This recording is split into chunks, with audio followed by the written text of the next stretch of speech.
All right, hello everyone. Michael Baribault here, and I'm joined by Dave Stewart here, three-time World Series champion, World Series MVP in 1989 with the Oakland Athletics. And fascinating that the A's just got done playing the Giants over at Oracle Park, and I know you're around doing some A's broadcasts, but I do want to ask you first of all about your involvement with the Stompers. Now, you came out on opening day throughout the first pitch, back here checking out the Stompers again. What brings you out here?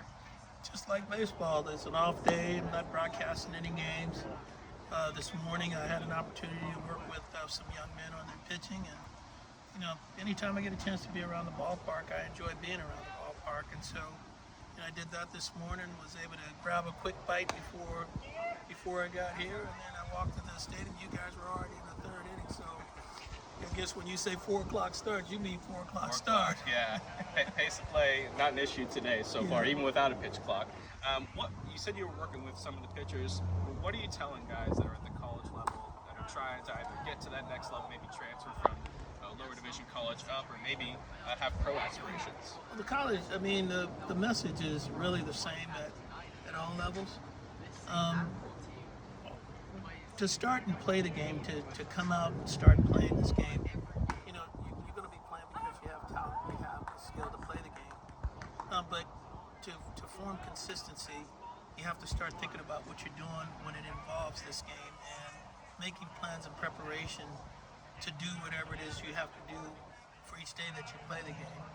I would always suggest that it's the most important factor in this is to understand and know who you are as a player and who you are as a human being, to be able to play this game in the proper way, because there are so many obstacles in this game that create doubt. And if you're not confident in who you are, you're always searching for an answer when the answer may be there if you understand who you are as a player. And so I always recommend to people to really, one, concentrate on who you are as an individual and understand that and play according to that. But two, I didn't start having fun in this game until I stopped worrying about results of the game.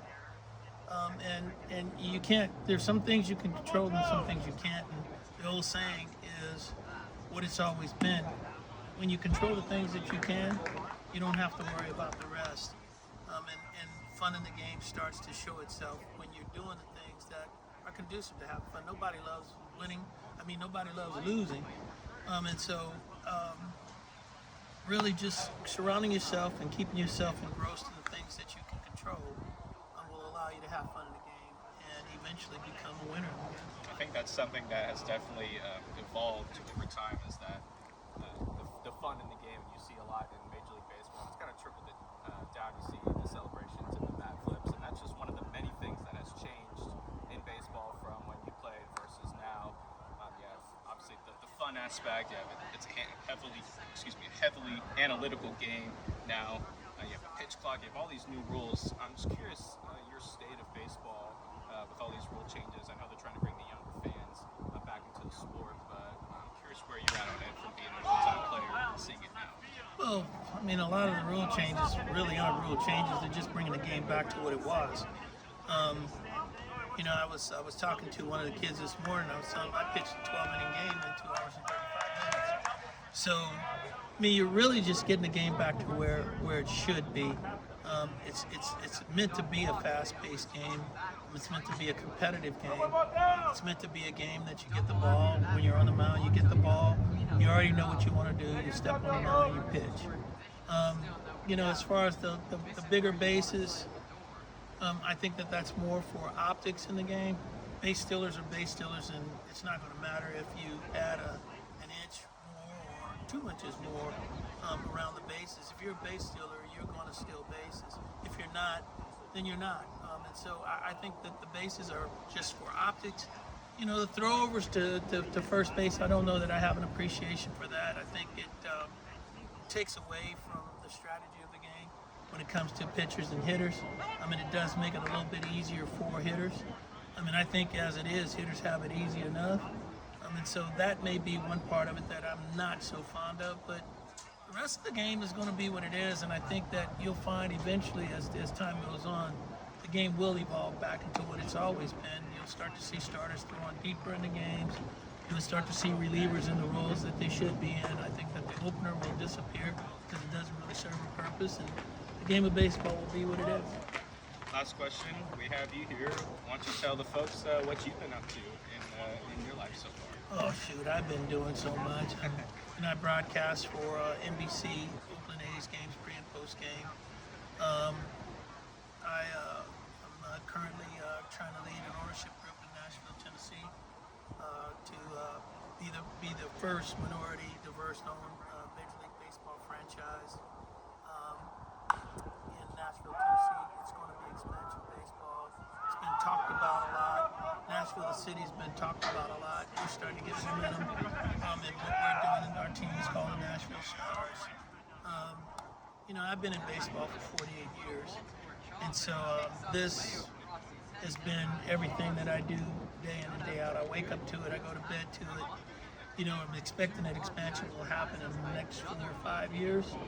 And when that time comes, that will be, like I said, the last piece of the puzzle for me, from player, coach, management. This is the last piece.